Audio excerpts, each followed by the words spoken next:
Buenos días a todos. Hoy jueves 8 de abril, soy Gino Carpentieri. Vamos a seguir con la lectura de Padre Rico, Padre Pobre de Robert Kiyosaki desde la plataforma de TGU, de Toga United. Y seguimos desde la página 197 del libro. Los yo no quiero son los que te impiden alcanzar el éxito, diría Padre Rico. Precisamente porque yo tampoco quiero reparar inodoro. Siempre busco con mucho cuidado administradores inmobiliarios que se encarguen de eso. Y claro, cuando encuentro al administrador adecuado, mi flujo de efectivo se incrementa. Pero lo más importante es que un buen administrador me permite comprar más bienes raíces porque no tengo que ocuparme de reparar los inodoros. La clave del éxito inmobiliario es un administrador impecable. Para mí, de hecho, es más importante encontrar administradores que inmuebles. Además, es común que un buen administrador se entere de excelentes negocios inmobiliarios, incluso antes de que lo hagan los corredores, lo cual lo hace todavía más valiosos. A eso es a lo que Padre Rico se refería al decir, los yo no quiero son los que te impiden alcanzar el éxito. Como yo tampoco quería encargarme de los inodoros, encontré la manera de comprar más bienes raíces y acelerar mi salida de la carrera de la data. Con frecuencia la gente que sigue diciendo no quiero descartar inodoros se niega a sí misma la oportunidad de aprovechar este vigoroso vehículo de inversión. Al parecer, los inodoros le resultan más importantes que su libertad. En el caso del mercado de valores, a menudo escucho a gente expresar, no quiero perder dinero. Muy bien, pero ¿qué les hace pensar a esa persona que a mí o a cualquier otro le agrada perder dinero? No se hacen ricos porque decidieron no perder. En lugar de analizar, cierran su mente frente a otro importante vehículo, el mercado de valores. En una ocasión iba con un amigo y pasamos por la gasolinera de nuestro barrio. Mi amigo se fijó en los precios y notó que el de la gasolina estaba subiendo y por tanto también el del petróleo. Debo decir que mi amigo es un manojo de nervios o un pollito asustado, si prefiere llamarlo así. Para él, el cielo siempre está a punto de caerse y por lo general se cae sobre él. En cuanto llegamos a casa, me enseñó todas las estadísticas que demostraban que el precio del petróleo iba a subir en los siguientes años. Eran estadísticas que yo jamás había visto, a pesar de que era dueño de una cantidad interesante de acciones de una compañía petrolera. Con esa información de inmediato comencé a buscar una nueva compañía petrolera. Rápidamente encontré una empresa subestimada que estaba a punto de encontrar depósito petrolero. A mi agente de bolsa le emocionó mucho el hallazgo y compró 15,000 acciones a 65 centavos cada una. 3 meses después, ese mismo amigo y yo fuimos a la misma gasolinera y tal como él predijo, el precio del galón había aumentado en casi un 15%. Una vez más, el pollito asustado se preocupó y empezó a quejarse. Y yo sonreí porque, un mes antes, la pequeña compañía había encontrado petróleo y mis 15,000 acciones incrementaron su precio en más de $3 cada una, desde el momento en que mi amigo me hizo notar que la gasolina subiría de precio. Y si todo lo que me dijo es verdad, los aumentos no se detendrán. Verás, si la gente entendiera cómo funcionan las órdenes stop loss en la inversión, en el mercado bursátil, por ejemplo, habría más personas invirtiendo para ganar en lugar de para no perder. Una orden stop es, en pocas palabras, un comando informático que vende tus acciones automáticamente si el precio empieza a bajar, minimizando así las pérdidas y maximizando algunas ganancias. Es una excelente herramienta para aquellos a quienes les aterra perder. Por eso, cada vez que escucho que alguien se obceca en sus yo no quiero, en lugar de concentrarse en lo que sí le interesa, sé que lo hace porque trae mucho ruido en la cabeza. El pollito asustado se ha apoderado de su cerebro y grita, el cielo se está cayendo y los inodoros están atascados. Esas personas eluden detalles sórdidos como los inodoros, pero el precio que pagan es demasiado alto. Quizá no consigan lo que desean en la vida. En lugar de permitirles analizar, el pollito asustado que habita en ellos les obliga a cerrar la mente. Por suerte, Por suerte, Padre Rico me enseñó a lidiar con el pollito asustado. Solo haz lo que hizo el coronel Sanders. A los 66 años perdió su negocio y empezó a vivir con la ayuda de la seguridad social, pero eso no era suficiente para él. El coronel comenzó a viajar por el país para vender su receta de pollo frito. La gente lo rechazó 1009 veces antes de que alguien se interesara en comprarla. Entonces se convirtió en multimillonario a una edad en que la mayoría de la gente renuncia a todo. Fue un hombre valiente y tenaz. Así describió Padre Rico a Arland Sanders. Por eso, cuando tengas dudas y un poco de miedo, haz lo que el coronel Sanders le hizo a su pollito asustado. Lo frió en aceite. La gente que se dedica a los negocios suele ser la más perezosa. Todos hemos escuchado anécdotas sobre el hombre que trabaja mucho para ganar dinero. Trabaja con ahínco para darles a su mujer y a sus hijos lo que necesitan. Pasa muchas horas en la oficina y los fines de semana también lleva trabajo a casa. Un día llega a su hogar, pero lo encuentra vacío. Su esposa se fue y se llevó a los niños. Sabía que habían tenido algunos problemas, como todas las parejas, pero en lugar de esforzarse por hacer que la relación se fortaleciera, se mantuvo muy ocupado en la oficina. Luego, como se encontraba abatido, su rendimiento en el trabajo disminuyó y el hombre perdió su empleo. A menudo conozco gente que está demasiado ocupada para cuidar su riqueza y también hay personas que están demasiado ocupadas para cuidar su salud. La causa siempre es la misma. Tienen mucho trabajo, están ocupados y permanecen así para no ocuparse de lo importante. Nadie tiene que explicarle nada, porque en el fondo sabe lo que está sucediendo. De hecho, si le señalas la situación, suelen enfadarse o irritarse como respuesta. Si no están ocupados en el trabajo con los niños o con los niños, están ocupados viendo la televisión, pescando, jugando al golf o haciendo compras. A pesar de todo, saben que es solo una estrategia para eludir algo importante. Es la forma más común de pereza, la pereza que te mantiene demasiado ocupado. Pero entonces, ¿cuál es el remedio para esa situación? La respuesta es un poquito de avaricia. En general, cuando nos educaron de niños, nos enseñaron que la avaricia, la codicia o el hecho de desear algo era negativo. La gente avariciosa es mala, solía decir mamá. No obstante, en nuestro interior, todos tenemos el anhelo de poseer cosas bonitas, nuevas o emocionantes. Para mantener ese anhelo controlado, nuestros padres se encuentran formas de suprimirlo a través de la culpa. Solo piensas en ti mismo. ¿No te das cuenta de que tienes hermanos y hermanas? Era una de las frases favoritas de mi madre. ¿Quieres que te compre eso? Era de las favoritas de mi padre. ¿Cree que soy la gallina de los huevos de oro? ¿Acaso piensas que el dinero crece en los árboles? No somos ricos, ¿sabes? Lo que más me molestaba no eran las palabras, sino la iracunda sensación de culpa que las acompañaba. Y ya, para rematar la sensación, te decían, me estoy sacrificando para comprarte esto, pero lo hago porque yo nunca tuve la oportunidad de tener algo así cuando fui niño. Padre Rico creía que la frase no puedo darme el lujo cerraba tu mente, mientras que la pregunta ¿qué puedo hacer para darme el lujo? La abría a nuevas oportunidades. Tengo un vecino que se encuentra en la pobreza más absoluta, pero no puede aparcar su coche en su garaje porque está repleto de juguetes de sus hijos. Esos malcriados tienen todo lo que piden. Es que no quiero que sientan los que es querer algo y no poder tenerlo, me dice el vecino todos los días. No ha ahorrado nada para la universidad de sus hijos ni para su propia jubilación, pero los niños tienen todos los juguetes que se han fabricado en el mundo.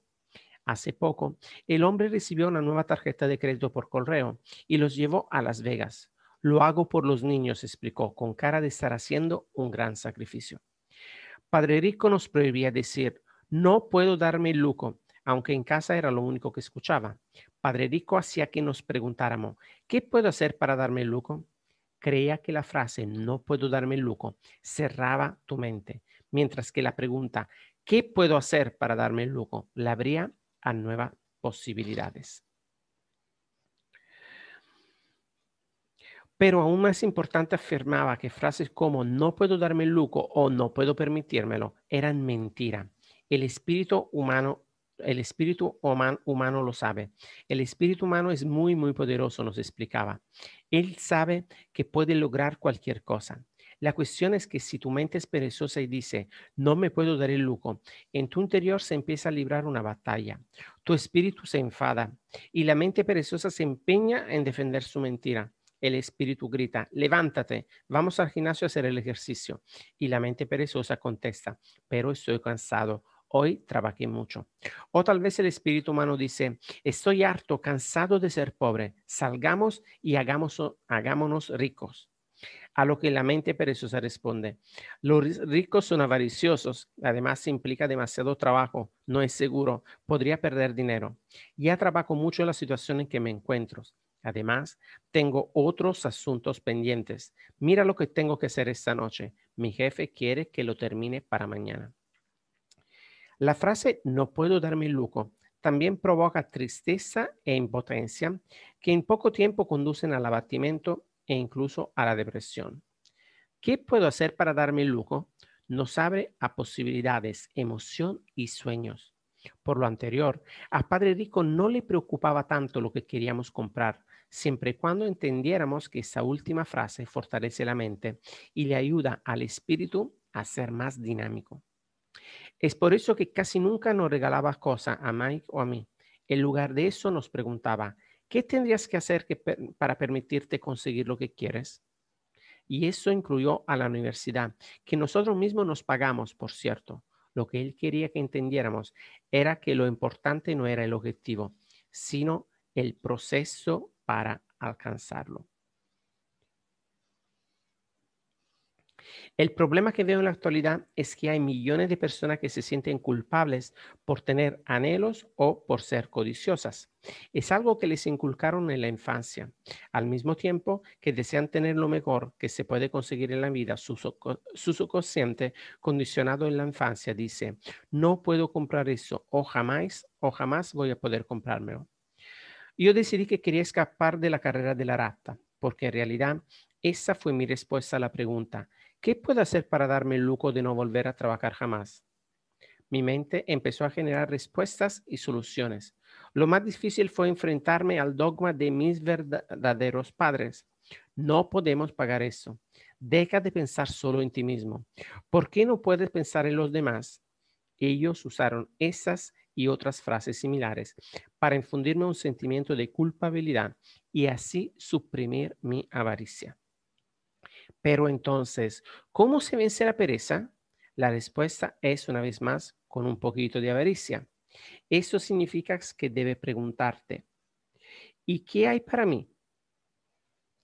Todas las personas necesitan sentarse y cuestionarse a sí mismas. ¿Cómo sería mi vida si no tuviera que volver a trabajar nunca más? ¿O qué haría si tuviera todo el dinero que necesito? Si no se cuenta con este poquito de deseo de tener algo mejor, es imposible progresar. Nuestro mundo avanza porque todos anhelamos una vida mejor. Los nuevos inventos son producto de nuestro deseo de tener mejores condiciones. Vamos a la escuela y estudiamos mucho porque queremos conseguir algo más allá de lo que tenemos. Así que cada vez que descubras que estás eludiendo algo que tienes que hacer, es momento de preguntarte, ¿y qué hay para mí? Sé un poco codicioso. Es el mejor remedio para curar la pereza. Pero también recuerda que todo en exceso es malo. En la película Wall Street, Michael Douglas dice, la avaricia es buena. Padre Rico lo articuló de otra manera.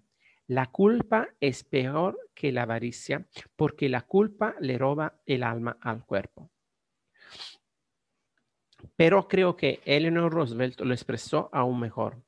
Haz lo que tu corazón te diga que es lo correcto, porque de todas formas te van a criticar. Mal si lo haces y mal si no lo haces. ¿Cómo superar los malos hábitos? Más que la educación que recibimos, nuestra vida son el reflejo de nuestros hábitos. Después de ver la película Conan el Bárbaro con Arnold Schwarzenegger, un amigo dijo, Me encantaría tener un cuerpo como el de Schwarzenegger. Casi todos los demás asintieron porque estaban de acuerdo. He oído que antes era muy flaco y enclenque, agregó otro. Sí, yo también lo he oído, dijo uno más. Según dicen, tiene el hábito de ejercitarse casi todos los días en el gimnasio. Ajá, ajá, supongo que tiene que hacerlo siempre. Nah, interpuso el cínico del grupo. Podría apostar a que nació así, pero dejemos de hablar de Arnold y vayamos por unas cervezas. Lo anterior es ejemplo de cuando los hábitos controlan el comportamiento. Recuerdo que en una ocasión le pregunté a Padre Rico sobre los hábitos de los ricos. En lugar de contestarme enseguida, prefirió que yo aprendiera por medio de un ejemplo, como de costumbre. Cuando paga tu padre su ¿Cuándo paga tu padre su recibo y cuentas? Preguntó Padre Rico. El primer día del mes, contesté. ¿Y le queda algo después de eso? Continuó. Muy poco, contesté. Por eso siempre tiene dificultades, dijo Padre Rico. Tiene malos hábitos. Tu padre paga primero a los demás y asimismo se paga para último. Y solo si le queda algo. Cosa que normalmente no sucede, añadí, pero tiene que pagar lo que debe, ¿no? ¿O me está diciendo que no debería pagar sus cuentas? Por supuesto que no, contestó Padre Rico. Creo firmemente que se deben pagar las deudas a tiempo.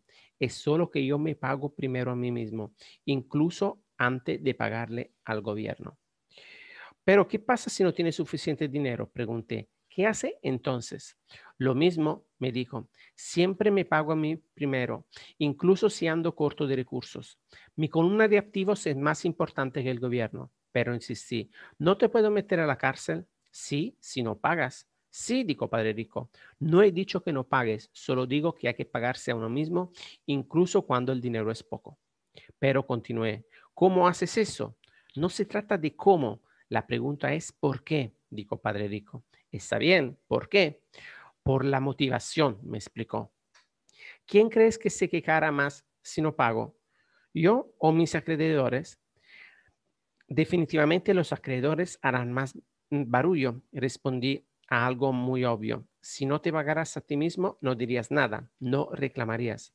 Entonces, ahora entenderás que, después de pagarme a mí mismo, la presión de pagarles a mis acreedores será tan fuerte que me obligará a buscar otra fuente de ingresos. La presión de pagar se convierte entonces en mi mayor motivación.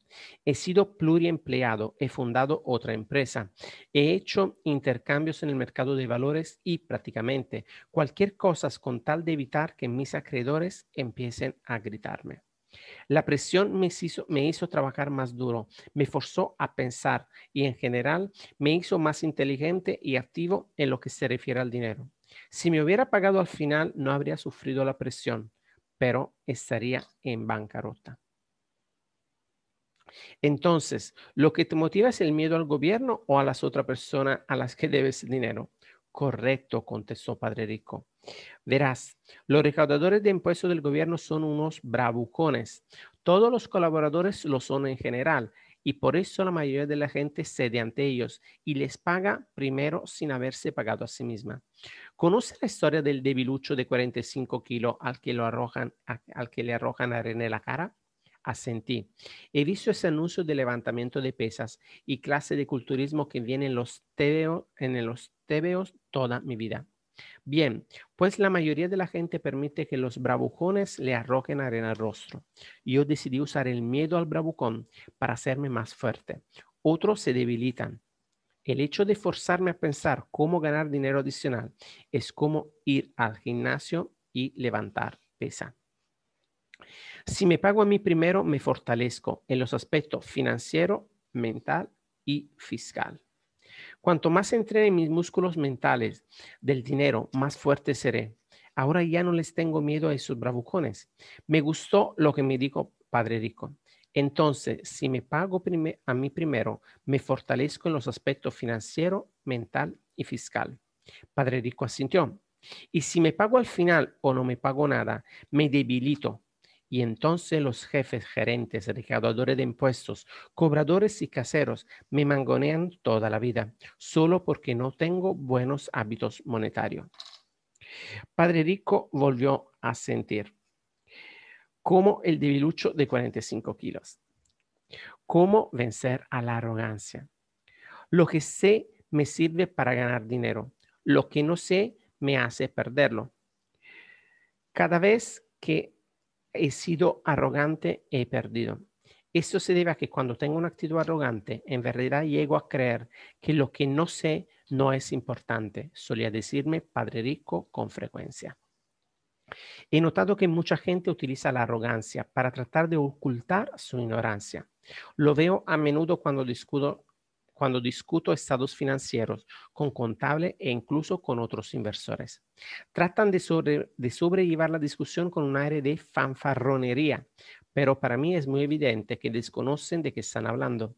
No me mienten, pero tampoco me dicen la verdad. En el ámbito del dinero, las finanzas y las inversiones, hay muchas personas que no tienen ni idea de lo que dicen. La mayoría de la gente de la industria del dinero solo gorgotea y escupe discursos de venta como si fueran vendedores de coches usados. Si sabes que eres ignorante respecto a algún tema, lo mejor es que te eduques y aprendas de un experto en el ramo o de un libro sobre la materia. Lección 8. ¿Cómo empezar? Hay oro en todas partes, pero casi nadie sabe cómo identificarlo. Me gustaría poder decir que me fue fácil adquirir riqueza, pero no es verdad. Por eso, en respuesta a la pregunta, ¿cómo puedo empezar? Te ofrezco el proceso de pensamiento que aplico todos los días. En realidad es muy fácil encontrar grandes negocios, eso te lo aseguro. Es casi como andar en bicicleta porque después de un poco de tambaleo, todo es miel sobre hojuelas. Sin embargo, en lo que se refiere al dinero es necesario tener mucha determinación para superar el tambaleo. Es una cuestión personal. Para encontrar esos negocios que son la oportunidad de mi vida, los de millones de dólares, es necesario invocar el genio financiero que cada uno tiene. Efectivamente, creo que todos tenemos uno en nuestro interior. El problema es que está dormido y en espera de lo que lo invoquemos. Está dormido porque nuestra cultura nos ha hecho creer que el amor por el dinero es la raíz de todo mal. Nos ha alentado a aprender una profesión, perdona, para trabajar y obtener dinero, pero no nos ha enseñado a hacer que el dinero trabaje para nosotros. Nos enseñó a no preocuparnos por nuestro futuro económico, porque la empresa o el gobierno se encargarán de nosotros cuando nos jubilemos. Sin embargo, nuestros hijos, que están siendo educados en el mismo sistema, serán quienes terminen pagando por esa falta de educación financiera. El mensaje sigue siendo que se debe trabajar con ahínco, ganar dinero, gastarlo y, cuando se nos acabe, saber que siempre podemos pedir más prestado. Por desgracia, el 90% del mundo occidental está de acuerdo con este punto de vista, porque es más fácil encontrar un empleo y trabajar para obtener dinero. A ti, que no perteneces a la masa, te ofrezco 10 pasos a seguir para despertar tu genio financiero. Son pasos que yo mismo di. Si quieres ponerlos en práctica, será genial. Y si no, inventa los tuyos propios. Tu genio financiero es suficientemente inteligente para desarrollar una lista personal. Estando en Perú le pregunté a un minero de 45 años cómo era que estaba tan seguro de que encontraría una mina de oro. Me contestó lo siguiente: hay oro en todas partes, pero casi nadie sabe identificarlo. Y yo me atrevería a decir que tenía razón. En el ámbito de los bienes raíces, puedo salir cualquier día e encontrar 4 o 5 negocios potenciales, en tanto que una persona promedio saldrá y volverá a casa sin nada, incluso si ambos buscamos en el mismo vecindario. Eso sucede porque los demás no han invertido el tiempo necesario para desarrollar su genio financiero. Te ofrezco los siguientes 10 pasos para que los utilices en el proceso para desarrollar los dones que Dios te dio, esos poderes sobre lo que solo tú tienes control. 1. Encuentra una razón que sea más grande que la realidad, el poder del espíritu. Si preguntaras a la gente si le gustaría hacerse rica y ser libre en el aspecto financiero, la mayoría te diría que sí, Pero luego llega la realidad. El camino parece muy largo y hay demasiadas montañas que escalar. Lo más sencillo es trabajar para obtener dinero y darle lo que sobre a tu asesor financiero. En una ocasión conocí a una joven cuyo sueño era formar parte del equipo olímpico de natación de los Estados Unidos. La realidad era que tenía que levantarse muy temprano todos los días, a las 4 de la mañana, para nadar 3 horas antes de ir a la escuela. No salía con sus amigos los sábados por la noche. Debía estudiar y mantener calificaciones altas como cualquier otro estudiante. Cuando le pregunté qué alimentaba ese sacrificio y su ambición más allá de lo humano, solo me dijo: lo hago por mí misma y por la gente que amo. El amor es lo que me ayuda a superar los obstáculos y a sobrellevar los sacrificios.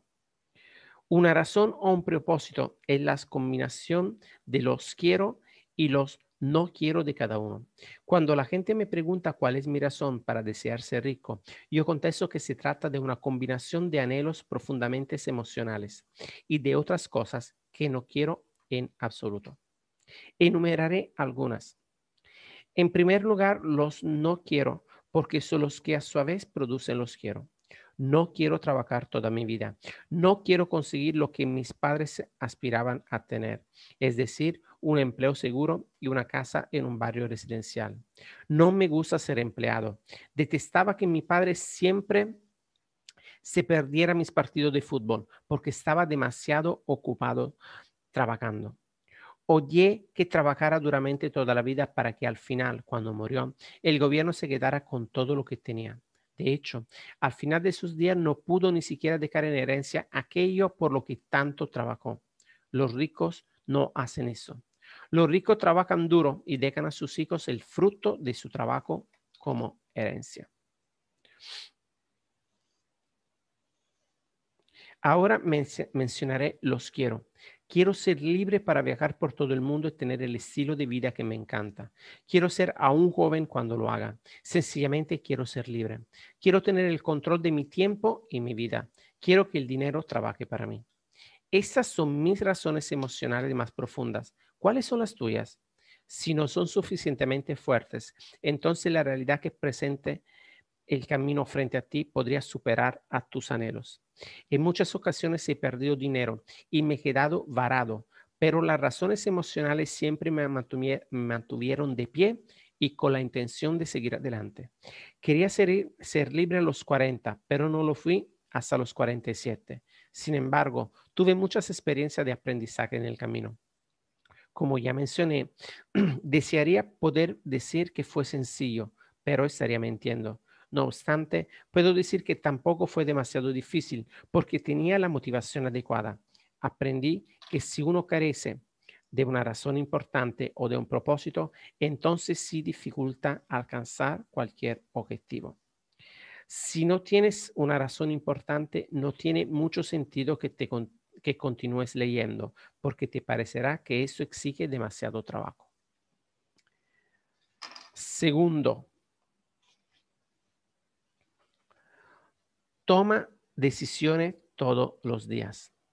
El poder de elegir. La capacidad de elegir es lo que hace que la mayoría de la gente desee vivir en un país libre. Todos queremos tener el poder de decidir. En el aspecto financiero, el poder de elegir sobre nuestro futuro se va incrementando con cada dólar que cae en nuestras manos. Ser rico, ser pobre o pertenecer a la clase media. Nuestros hábitos de consumo reflejan quiénes somos. La gente pobre tiene hábitos pobres. A mí me benefició mucho jugar al Monopoly con frecuencia cuando era niño. Nadie me dijo que era un juego solo para niños, así que continué jugándolo hasta que me convertí en adulto. También conté con un padre rico, quien me enseñó la diferencia entre un activo y un pasivo. Es por eso que hace mucho, mucho tiempo, siendo todavía un adolescente, elegí ser rico y supe que lo único que tenía que hacer era aprender a adquirir activos, pero activos legítimos. Mike, mi mejor amigo, heredó una columna de activos ya formada. Sin embargo, tuvo que decidir si quería aprender a conservarla. Muchas familias ricas pierden sus activos de una generación a otra porque ninguno de sus miembros fue formado para actuar como administrador de los mismos. La mayoría de la gente elige no hacerse rica. Para el 90% de la población, el proceso de enriquecerse representa demasiado trabajo. Por eso, muchos inventan frases como, no me interesa el dinero, jamás seré rico, no quiero tener que preocuparme, todavía soy joven. Cuando gane algo de dinero, comenzaré a pensar en mi futuro. Mi marido o mujer se encarga de las finanzas. El problema de todas esas afirmaciones es que terminan robándole algo a la persona que elige pensar de esa manera. En primer lugar, le roban tiempo, que es el activo más apreciado que existe. En segundo lugar, le roban aprendizaje. El hecho de no tener dinero no debería ser un pretexto para no aprender. Sin embargo, todos los días tomamos esa decisión, lo que hacemos con nuestro tiempo y dinero y lo que permitimos que entre en nuestra cabeza. Ese es el poder de elegir y todos podemos ejercerlo. Yo elegí ser rico y reafirmo mi decisión día a día. Primero, invierte en educación, porque en realidad el único activo real con el que cuentas es tu mente. Es la herramienta más poderosa sobre la que tenemos dominio. Al tener la edad suficiente, todos tenemos la opción de elegir lo que deseamos pensar. Es decir, tú puedes ver televisión, leer revistas de golf o asistir a una clase de cerámica o de capacitación financiera. Eso lo eliges tú. Pero finalmente, hay mucha gente que compra inversiones en lugar de invertir dinero en su aprendizaje sobre la misma. Hace poco entraron a robar al apartamento de una amiga. Los ladrones se llevaron todos los aparatos electrónicos y dejaron los libros, pero todos tenemos la misma opción de elegir. El 90% de la población compra televisores y solo el 10% adquiere libros de negocios. ¿Y qué hago yo? Voy a seminarios. Me gustan más cuando son de por lo menos 2 días, porque de esta manera me puedo imbuir por completo en el tema. En 1973 vi por televisión a un individuo anunciando un seminario de 3 días. El tema era cómo adquirir bienes raíces sin pagar entrada. Invertí $385, pero el curso me ha remunerado con por lo menos $2 millones o más. Sin embargo, lo más importante es que me ayudó a comprar mi vida. Yo ya no tengo que trabajar para siempre gracias a aquel seminario. Cada año asisto a por lo menos 2 cursos del mismo tipo. También me encantan los CDs y los audiolibros. ¿Por qué? Porque con ellos puedo verificar con facilidad lo que acabo de oír. El otro día escuché a un inversor con el que estuve en total desacuerdo, pero en lugar de adoptar una actitud arrogante y crítica, volví a escuchar el fragmento de 5 minutos en el que se explicaba, en el que se explicaba. Lo hice, lo hice unas 20 veces, tal vez más, y de repente, como mantuve mi mente abierta, entendí que era lo que quería decir. Fue como magia. Sentí que tenía una ventana para ver la mente de uno de los más grandes inversores de nuestro tiempo. Gracias a esa experiencia pude reflexionar de una manera tremenda sobre los vastos recursos que ofrecen su educación y experiencia. El resultado neto, aunque todavía cuento con la forma en que solía pensar antiguamente, ahora también tengo una mente fresca de ver el mismo problema o situación. Cuento con 2 formas de analizar un problema o tendencia y eso me parece inapreciable. Hoy en día suelo preguntarme, ¿cómo haría Donald Trump eso? ¿O cómo actuarían Warren Buffett o George Soros? La única manera en que puedo acceder al vasto poder mental de esos hombres es siendo suficientemente humilde para leer o escuchar lo que tienen que decir. La gente arrogante o crítica por lo general tiene baja autoestima y teme correr riesgo. Eso sucede porque si adquieres nuevos conocimientos, entonces te ves obligado a cometer errores para entender a fondo lo que acabas de aprender. Pero te aseguro que si leíste el libro hasta este punto, la arrogancia no forma parte de tus problemas. Las personas arrogantes rara vez leen o escuchan a los expertos. ¿Para qué si ya se consideran el centro del universo? Hay muchas personas inteligentes que discuten y se defienden cuando una nueva idea choca con su manera de pensar. En este caso, su mal llamada inteligencia, en combinación con su arrogancia, da como resultado ignorancia absoluta. Todos conocemos a gente que está muy preparada en el aspecto académico o piensa que es inteligente, pero si echamos un vistazo a sus estados financieros, lo veremos de otra perspectiva. Una persona que es de verdad inteligente recibe con gusto nuevas ideas para añadirlas a la sinergia de la que ya tiene acumulada. Escuchar es más importante que hablar. Si eso no fuera verdad, Dios no nos habría dado 2 orejas y solamente una boca. Hay mucha gente que piensa con la boca y no escucha para absorber las nuevas ideas y posibilidades. Es la misma gente que se pasa la vida discutiendo en lugar de hacer preguntas. En lo personal, trato de ver mi riqueza desde una perspectiva amplia. No estoy de acuerdo con la mentalidad de hacerse rico de la noche a la mañana, tan típica de quienes juegan a la lotería o apuestan en casinos. Puedo entrar y salir del mercado bursátil, pero nunca dejaré de estudiar. Si tú quieres volar en aeroplano, te recomiendo que antes que nada te apuntes a clases. A mí me asombra la gente que adquiere acciones o bienes inmuebles, pero nunca invierte en su mayor activo, la mente, porque naturalmente comprar una casa o 2 no te convierte en experto inmobiliario. Muy bien, vamos a dejarlo hoy por aquí. Mañana seguiremos con el punto número 3. Nos vemos mañana.